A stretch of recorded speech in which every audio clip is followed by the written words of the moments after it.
राजू एक अपाहिज लड़का था जो अपने पिता किशोर के साथ रहता था और उसके पिता किशोर एक कोयले की खान में काम किया करते थे। उन्हीं से वो अपने घर का गुजारा किया करता था। राजू को पक्षियों के साथ खेलना बहुत अच्छा लगता था।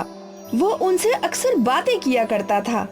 पापा, आप कोयले में इतने काले हो जाते हो कि पहचान में भी नहीं आते हो कि आप मेरे पिताजी हो। हाँ बेटा, मैं तेरा बाप हूँ। अब तो कोयले में काम करते करते मेरा रंग भी परमानेंट काला हो गया है। अब तू मान या मत मान।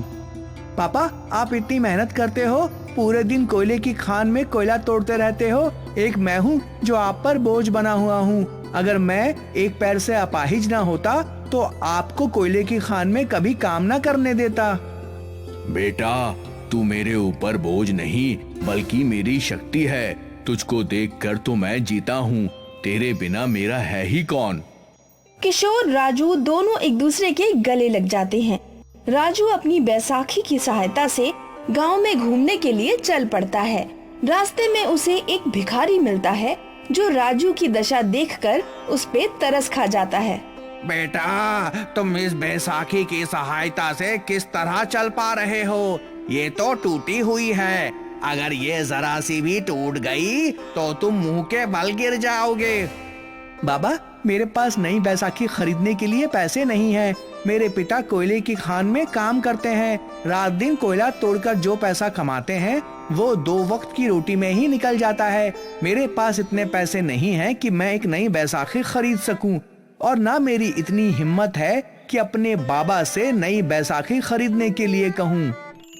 बेटा, मुझे तुम पर बहुत तरस आ रहा है। चलो, मैं तुम्हें एक ऐसी जगह पर ले चलता हूँ जहाँ पर तुम्हारी सारी समस्याओं का निदान हो जाएगा।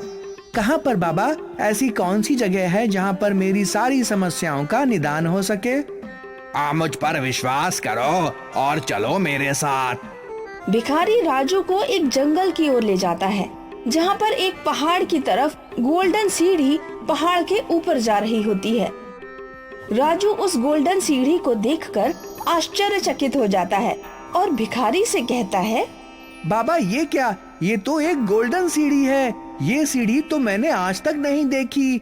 आखिर इतना सारा सोना किसी ने एक सीढ़ी बनाने में क्यों बर्बाद कर दिया?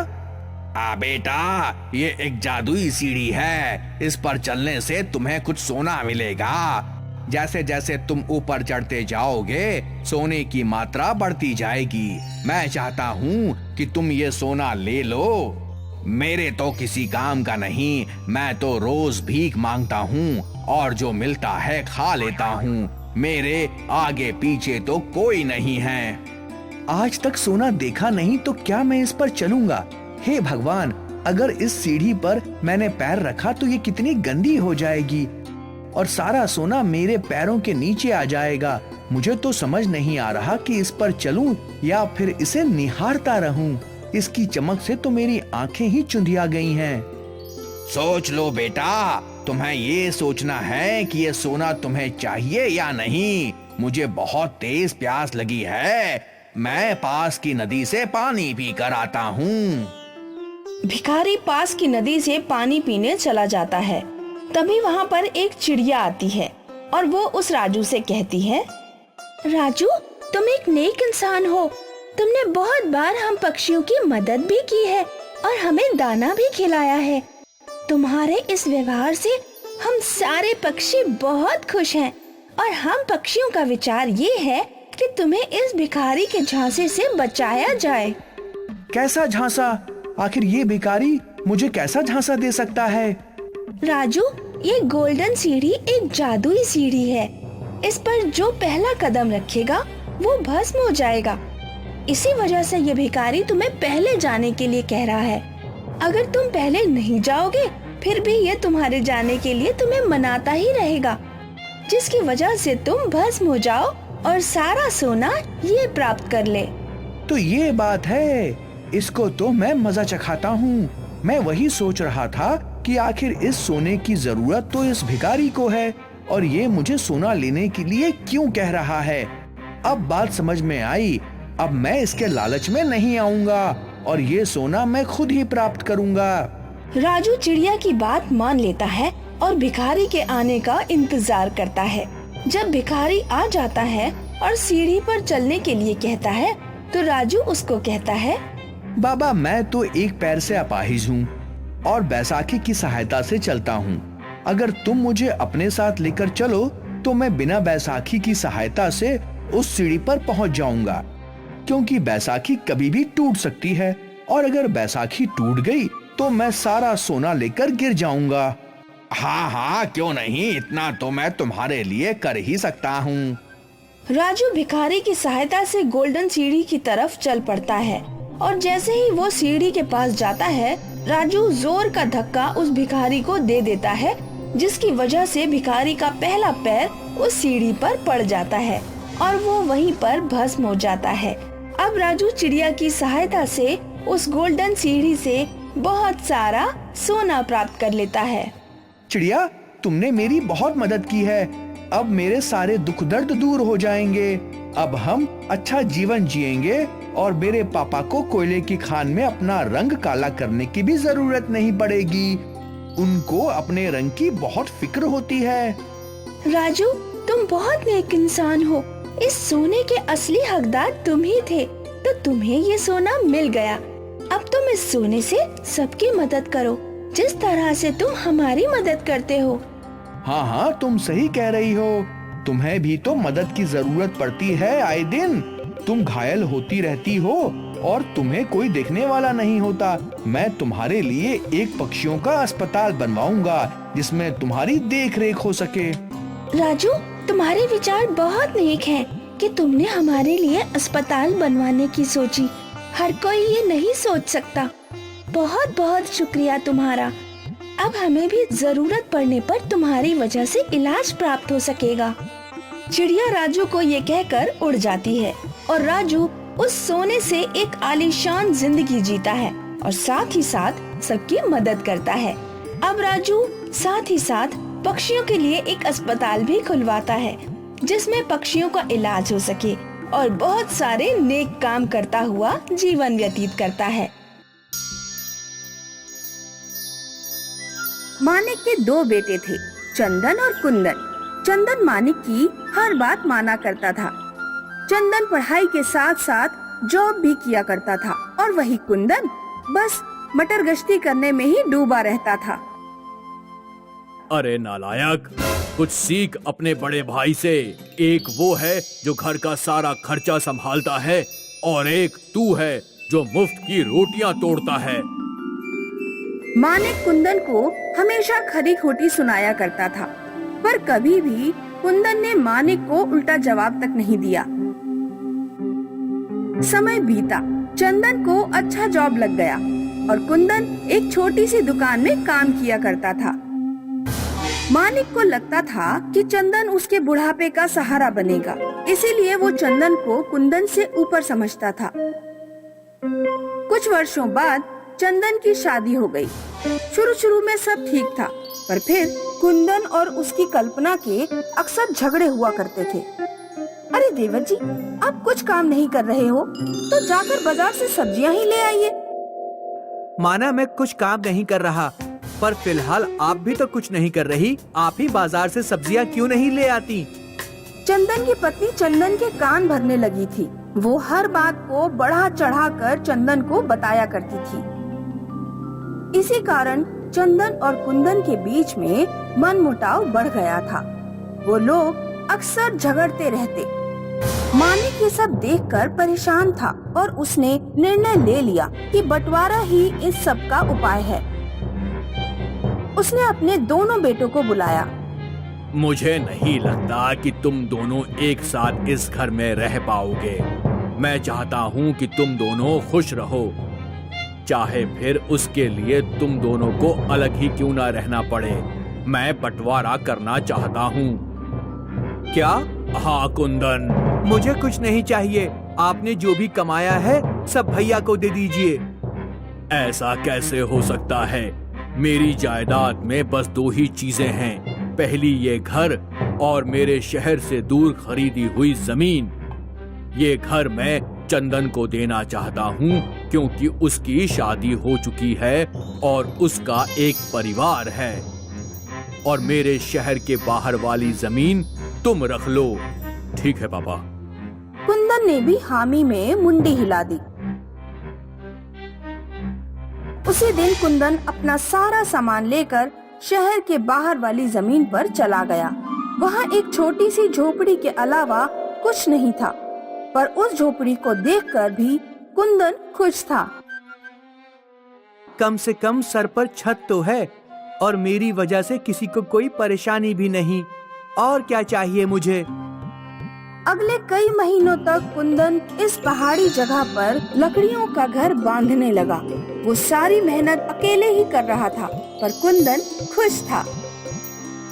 यहाँ चंदन की पत्नी को अपने ससुर से भी अड़चन होने लगी थी। अरे तुम तो बहुत भोले हो।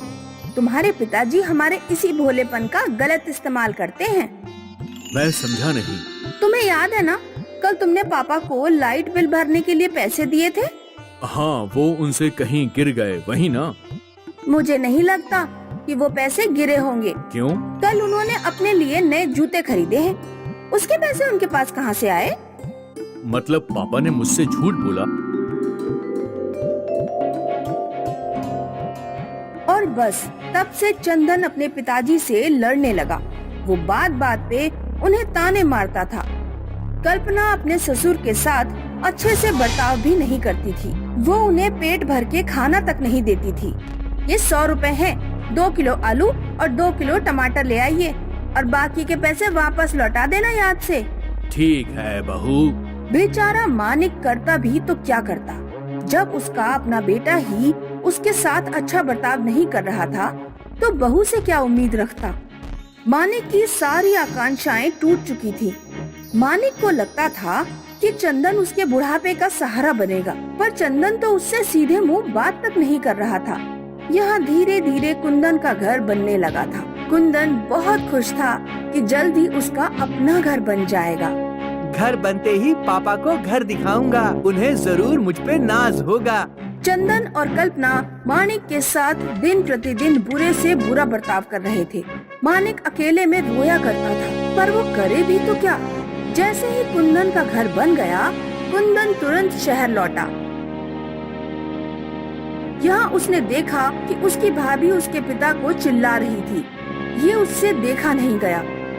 वाह भाभी, पापा के बदले अगर आपके खुद के पापा होते तो क्या तब भी आप ऐसे ही बात करती?